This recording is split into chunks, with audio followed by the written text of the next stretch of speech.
Hello guys, welcome back again. Today we are going to study about our NCERT summary series जिसमें अब class 7 हमारे पर्यावरण का chapter 5 जल पढ़ेंगे। जल की उपस्थिति आपकी पूरे प्लानेट पे 3/4 होती है, तो मोस्टली स्थल से ज़्यादा जल होता है, इसीलिए हम इसे ब्लू प्लानेट बोलते हैं। तो हमारे जीवन में जल का बहुत बड़ा योगदान है। जैसे ही जल हमारे माइंड में आता है तो आपको अपने बचपन के दिन जरूर आते होंगे, जिसमें आपने बरसात में आने वाले जल के साथ में खूब अटखेलियाँ खेले होंगे, कागज़ की नाव तैराकर बहुत खुश हुए होंगे। लेकिन जल चक्र, जैसे जल इधर अपने रूप परिवर्तन करता रहता है, उसके बारे में आपको पता होना चाहिए। तो जल जो गड्ढों में भरा रहता है, बरसात के समय किसी भी जलाशय में भरा रहता है, तो वहाँ सूर्य की ताप की वजह से उसका बाष्पीकरण होता है और बाष्प यानी गैसियस फॉर्म में वो जाता है आपके वातावरण में ऊपरी ऊंचाई पे, और अधिकतम ऊंचाई पे जाने पर उसमें हवा की नमी आती है और आर्द्रता की उपस्थिति की वजह से वहाँ पे संघनन होता है, बादल के रूप में वहाँ पे एकत्रित हो जाता है। और बादल जैसे ही भारी होते हैं और वहाँ पे फ्लोट नहीं कर पाते हैं, तो उस कंडीशन में आपके वर्षा के और कई रूप में वापस से आपके धरातल पर जल आ जाता है। तो इस तरह से ये जल चक्र घूमता रहता है। सबसे पहले बाष्पीकरण हुआ और नमी की उपस्थिति की वजह से संघनन हुआ, फिर वर्षण हुआ। तो ये जल चक्र चलता रहता है आपकी इसी तरह से। ठीक है, अब बात करें जो जल हमारे आसपास है, हो सकता है वो आज से पहले कहीं अमेज़न नदी में हो। तो जल गतिशील है, वो कहीं भी किसी भी रूप में उपस्थित हो सकता है। तो अलवणीय जल कौन सा जल होता है? जिसमें आपके नमक की मात्रा बहुत कम होती है, जैसे आपकी नदियां हैं, आपके वर्षा की वजह से एक धरातल पे एक जगह इकट्ठा हुआ जल है, जलाशय हैं, छोटे छोटे तालाब हैं, तो उनका जल है वो पीने योग्य होता है, अलवणीय जल होता है, क्योंकि इसमें नमक की मात्रा कम होती है। जबकि महासागरों का जल कैसा होता है? लवणीय होता है, जिसमें उनके जल का उपयोग केवल आप नमक बनाने में ही यूज कर सकते हैं, खाने वाला नमक में यूज कर सकते हैं। ठीक है, अब जल चक्र देखने के बाद में ये जो मैप है, इसमें कुछ जल राशियाँ दिखाई गई हैं, जिसके बारे में आपको ज़्यादा ध्यान देने की ज़रूरत है नहीं। चलिए हम बात करते हैं जल का वितरण। जल का वितरण जानने से पहले आपको पता होना चाहिए लवणता क्या होती है। लवणता होती है आपके 1000 ग्राम जल में, जल का आयतन है 1000 ग्राम जल में, और उसमें उपस्थित नमक की मात्रा, जो क्वांटिटी होगी नमक की 1000 ग्राम जल के आयतन में जो उपस्थित होती है, उससे लवणता कहते हैं। तो महासागर की औसत लवणता होती है 35 भाग प्रति 1000 ग्राम पे। ठीक है, तो ये लवणता हो गई आपकी। अब हम बात करते हैं जल का वितरण किस किस रूप में हमारे प्लानेट पे जल उपस्थित है। तो पृथ्वी का सतह का 3/4 भाग जल से ढका हुआ है। धरती पर थल की अपेक्षा यानी स्थल से ज़्यादा जल उपस्थित है, इसीलिए हम अपने प्लानेट को, पृथ्वी को हम क्या कहते हैं? ब्लू प्लानेट कहते हैं। अब आपके दिमाग में ये क्वेश्चन आएगा कि जल जब इतना सारा है तो हमें जल की कमी का सामना क्यों करना पड़ता है? गर्मियों में कई ऐसे स्थान होते हैं जहाँ पे पीने योग्य पानी भी अवेलेबल नहीं होता है। तो इस क्वेश्चन का आंसर ये है क्योंकि हमारे पास जो जल अवेलेबल है वो अलवणीय जल है। महासागरों का जल सबसे ज़्यादा है, यहाँ पे 97.3% में, तो उसका कोई यूज़ नहीं होता है। बाकी भूमिगत जल है 0.68% में मिलेगा आपको। अलवणीय जल है जो झीलों का पीने योग्य है, वो मिलेगा 0.009 में, और जो नमकीन झीलों का है 0.09 में मिलेगा। वायुमंडल में जो नमी के रूप में जल मिलेगा आपको 0.0019 में मिलेगा, और नदियां हैं आपको जिनका पानी पीने योग्य होता है, वो मिलेगा आपको 0.0001, यानी कि सबसे कम मात्रा में नदियों का मिलता है। तो इस तरह से आप देख सकते हो सबसे ज़्यादा क्वांटिटी मिल रही है महासागर की, जो कि पीने योग्य है ही नहीं। तो इसीलिए हमें जल की कमी का सामना करना पड़ता है। अब सबसे ज़्यादा जो लवणता देखी गई वो इजराइल के मृत सागर में देखी गई है। वो 1000 ग्राम में आपकी 340 ग्राम तक की लवणता वहाँ देखी जा सकती है। तो इसीलिए वहाँ पे उसमें आराम से तैराकी की जा सकती है। समुद्र में तैराकी करना नदियों की अपेक्षा बहुत सरल होता है, क्योंकि उसमें नमक की अधिकता उसे सघन बना देती है। फ्लोटिंग में कोई दिक्कत नहीं आती है। तो ये आर्किमिडीज का सिद्धांत है, जो आप अलग से और कहीं भी पढ़ सकते हैं।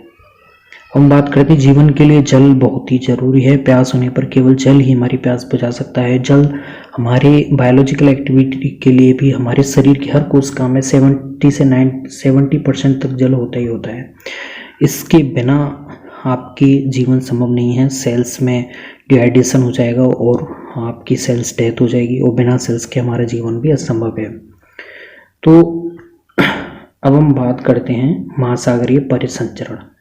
तो 22 मार्च को विश्व जल दिवस के रूप में मनाया जाता है। इसमें कम्युनिटी को बताया जाता है जल की इम्पोर्टेंस के बारे में, कि उन्हें किस तरह से इस संसाधन का यूज करना है ताकि आने वाली पीढ़ियाँ भी इसका यूज कर पाएँ और हमें भी इसकी कमी महसूस नहीं हो। महासागरीय परिसंचरण देखते हैं। चलिए हम बात करते हैं महासागरीय परिसंचरण क्या होता है। तो जैसे ताल और झील का पानी होता है, शांत पानी होता है, उसके जस्ट अपोजिट महासागरीय जल हमेशा गतिमान रहता है, ये कभी शांत नहीं रहता है। तो इसकी गति को हम अगर विभाजित करें तो 3 भागों में विभाजित कर सकते हैं, तरंगें, ज्वार भाटा और धाराएं।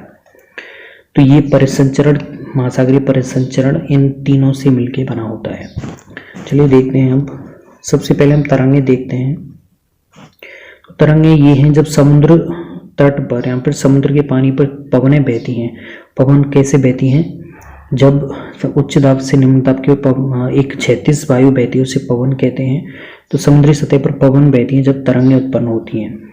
जितनी तेज पवन होगी तरंगें भी उतनी ही बड़ी बनती हैं। ठीक है।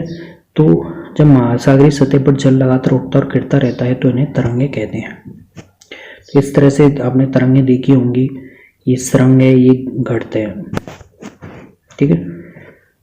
अब आपने सुनामी वर्ड सुना होगा, जो जापानी भाषा का एक शब्द है जिसका अर्थ है पोताश्रय तरंगे, क्योंकि सुनामी आने पर आपकी पोताश्रय नष्ट हो जाते हैं। तो सुनामी तरंगे उत्पन्न होती हैं आपकी भूमि में आए भूकंप से, जिसमें 150 मीटर तक की ऊंचाई तक की समुद्री तरंगे आप ऊंचाई में देख सकते हो, जो कि बहुत ही विनाशकारी प्रभाव उत्पन्न करती हैं।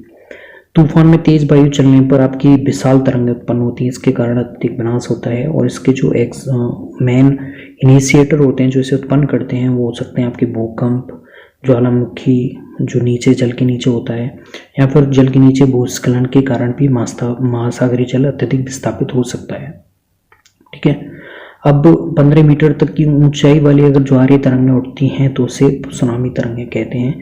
अब तक का जो सबसे विशाल सुनामी तरंगें देखी गई थी वो हिंद महासागर में आई सुनामी, जिसमें 150 मीटर तक की ऊंचाई मापी गई थी और जिनकी अगर आप गति काउंट करें तो 700 किलोमीटर प्रति घंटे की अधिक की गति से अधिक केंद्र से उत्पन्न हुई थी।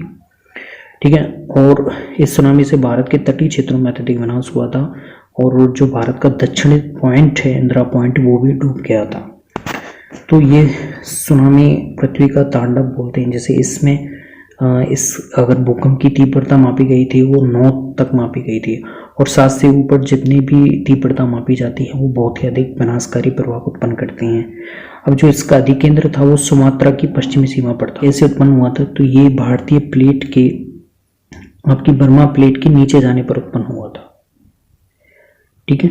ये जैसे मान लीजिए ये बर्मा प्लेट है और ये भारतीय प्लेट है। ठीक है। अब जैसे ही पहले ये दोनों इस तरह से थी, पहले भारतीय प्लेट इस तरह से थी, बर्मा प्लेट इस तरह से थी, लेकिन कुछ इसमें परिवर्तन हुए आंतरिक भूस्खलनीय प्रक्रियाओं की वजह से। तो अब इसमें जो ये वाली भारतीय प्लेट थी बर्मा प्लेट के अंदर आ गई। तो इसकी वजह से ये जो जल था यहाँ पे वो इसमें अंदर गया, और इस जल की पूर्ति करने के लिए जो पूर्वी इलाके थे बर्मा की प्लेट की तरफ से पानी इधर आया बहुत तेज गति से। तो इस गति की वजह से यहाँ पे सुनामी देखने को मिली। तो यहाँ पे यही देखने को बताया गया है कि भारतीय प्लेट के बर्मा प्लेट के नीचे चले जाने पर जल वापस समुद्र तट की ओर लौटा।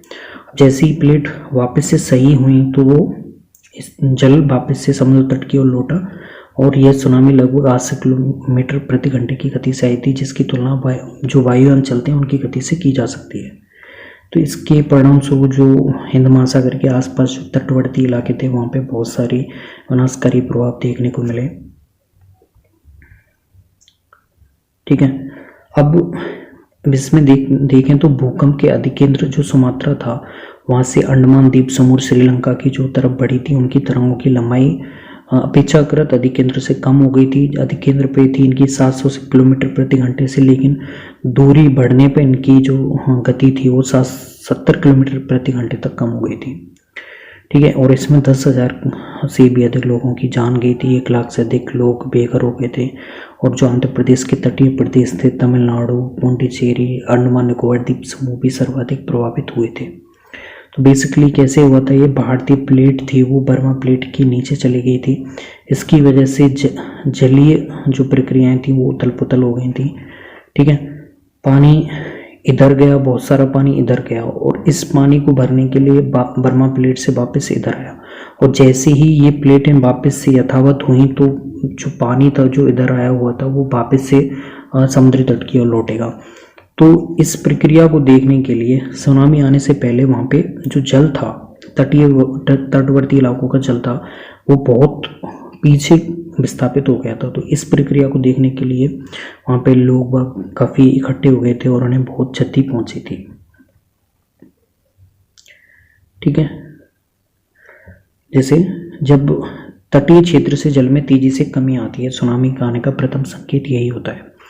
तो ऐसा यहाँ पे भी हुआ था, और जो तटवर्ती इलाकों के आसपास के लोग थे इसे विस्मयकारी ड्रामेटिक इफेक्ट देख के उसे देखने लगे। लेकिन वहाँ पे जैसे ही विशाल तरंगें आई तो उत्सुक खड़े दर्शकों की काफ़ी मृत्यु वहाँ पे देखने को मिली थी। हम बात करते हैं ज्वार भाटा।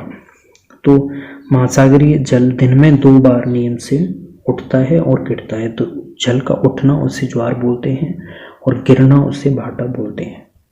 तो वैसे अब हम देखते हैं ज्वार भाटा के प्रकार। जो लघु ज्वार भाटा होता है वो क्या होता है, वृहद ज्वार भाटा वो होता है वो क्या होता है।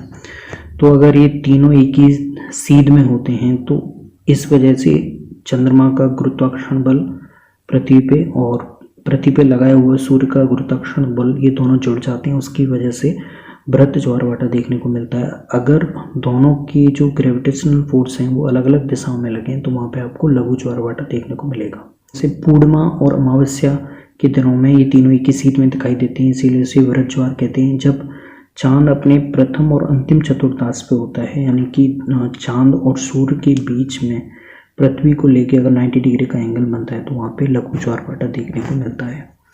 इससे क्या फायदे होते हैं, तो ये नौ संचालन में सहायक होता है, जहाज़ों को बंदरगाह तक ले आता है, मछली पकड़ने के लिए भी मछुआरों के लिए काफ़ी फायदेमंद होता है। और इससे ज्वार भाटे से भी ज्वारी जो तरंगें हैं वो भी उत्पन्न की जा सकती हैं। हम आते हैं महासागरीय धाराओं के ऊपर। तो महासागर में उत्पन्न होने वाली धाराएं हैं जो निश्चित दिशा में बहती हैं, नियमित रूप से बहती हैं, उन्हें महासागरीय धाराएं कहते हैं। तो ये अगर पृथ्वी पे अगर भूमध्य रेखा के आसपास जो महासागरीय धाराएं देखने को मिलती हैं वो अपेक्षाकृत कैसी होती हैं, गर्म जलधाराएं होती हैं। और जो ध्रुवों की तरफ जो जलधाराएं उत्पन्न होती हैं वो कैसी होती हैं, ठंडी होती हैं। तो ठंडी और गर्म जलधाराएं जहाँ पे मिलती हैं वो वाला एरिया मत्स्य पालन के लिए आदर्श वातावरण क्रिएट करता है। तो यहाँ पे वही बात बताई गई है, ठंडी धाराएं ध्रुवों और उच्च अक्षांशों पे उत्पन्न होती हैं, और लेब्राडोर जैसे महासागरीय धाराएं शीत जलधाराएं हैं, जबकि गल्फ स्ट्रीम गर्म जलधाराएं होती हैं। ठीक है, जिस स्थान पर दोनों जलधाराएं मिलती हैं वो विश्व भर में सर्वोच्च मत्स्य क्षेत्र माना जाता है। तो इसके कुछ उदाहरण हैं जापान के आसपास और उत्तरी अमेरिका के पूर्वी तटों पर ये देखने को मिलता है। तो वैस पूरा जल के बारे में पढ़ने के बाद में हम कुछ अभ्यास करने वाले हैं। तो सबसे पहला क्वेश्चन है वर्षण क्या है। तो पृथ्वी के हमारे वातावरण में जो आर्द्रता होती है वो अगर जल के रूप में वापस से धरती पर आती है तो उसे वर्षण कहते हैं। जल चक्र क्या है, तो बाष्पोत्सर्जन, संघनन और वर्षण,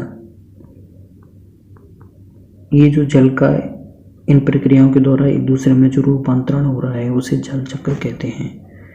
लहरों की ऊंचाई प्रभावित करने वाले कारक कौन से हैं, तो भूस्खलन है, आपके भूकंप है जो जल के अंदर उत्पन्न होता है, यहाँ पर भूस्खलन है, साथ में ही वहाँ पे आपके गुरुत्वाकर्षण बल है। तो ये सारी जो हैं वो लहरों की ऊंचाई प्रभावित करती हैं। अगला क्वेश्चन हमारा महासागरीय जल की गति को प्रभावित करने वाले कारक कौन से हैं, तो तापमान और पृथ्वी का घूर्णन है। ज्वार भाटा क्या है, कैसे उत्पन्न होते हैं, तो ज्वार भाटा पृथ्वी पर सूर्य चंद्रमा के द्वारा लगाए हुए गुरुत्वाकर्षण बल की वजह से पानी का उतार चढ़ाव है। ठीक है, महासागरीय धाराएं क्या है, महासागर की सतह पर नियमित रूप से उत्पन्न होने वाली जलीय धाराएं महासागरीय धाराएं कहलाती हैं। समुद्री, अगला है हमारा का क्वेश्चन, कारण बताइए। समुद्री जल नमकीन होता है क्योंकि उसमें NaCl खुला हुआ होता है। जल की गुणवत्ता का ह्रास हो रहा है। क्यों हो रहा है? क्योंकि वहाँ पे कई सारे जो हानिकारक पदार्थ हैं, सीवेज मटेरियल है, आपके भूमि में जो रासायनिक कीटनाशकों का उपयोग किया जाता है वो भी घुल के आपके नदी नालों में जा रहा है। उद्योगों से विसर्जित जो उत्सर्जित पदार्थ हैं वो भी जलों में मिलकर इसकी गुणवत्ता को कम कर रहे हैं।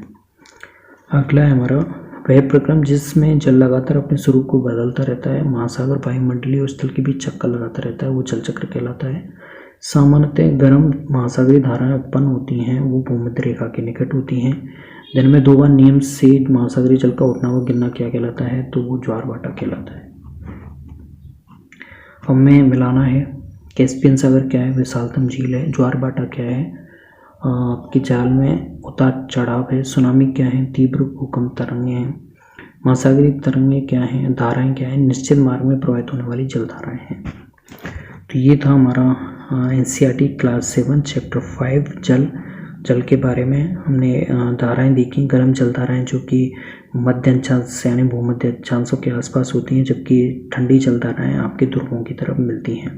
हमने देखा ज्वार भाटा जो कि पानी का उतार होता है वो आपका भाटा होता है, जबकि चढ़ाव होता है वो ज्वार होता है। हमने देखा वृत्त ज्वार भाटा किस तरह से उत्पन्न होता है। अगर दोनों सूर्य और चंद्रमा के गुरुत्वाकर्षण बल एक ही दिशा में लग रहे हों तो वो आपस में जुड़ जाएंगे, जिसकी वजह से आपको ज्वार भाटे का वृत्त रूप देखने को मिलेगा। अगर इनका ग्रेविटेशनल फोर्स एक दूसरे के 90 डिग्री एंगल पे लगता है तो वो लघु ज्वार भाटा कहलाएगा।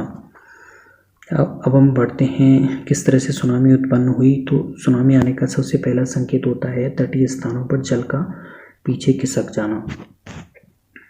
ठीक है। और तरंगे देखी हमने जो कि समुद्री सतह पर पवनों के बहने पे लगातार उठती और गिरती रहती हैं। महासागरीय परिसंचरण हमने 3 भागों में डिवाइड किया, तरंगे, ज्वार भाटाएं और धाराएं। इससे पहले बात की थी हमने जलीय चक्र की। जलीय चक्र से पहले हमने जल के विभाजन की बात की। तो सबसे ज़्यादा जल हमें महासागरों में अलवड़ीय रूप में बहना जिसका यूज नहीं किया जा सकता उसके रूप में देखने को मिलता है। मैप है जो आप देख सकते हैं। और जलीय चक्र इस तरह से मिलता है। सबसे पहले धरातल पर मिलने वाले जल का बाष्पीकरण होता है और वो ऊंचाई पे जाने पर नमी आर्द्रता आने पर संघनन प्रक्रिया के द्वारा बादल बनाता है और बादल भारी होने पे वहाँ पे वर्षण के द्वारा वर्षा करते हैं और वापस से भूमि पर प्रेजेंट हो जाते हैं। तो ये था हमारे पूरा जल के बारे में चर्चा, उसके बारे में अभ्यास। If you have any problem then comment on below.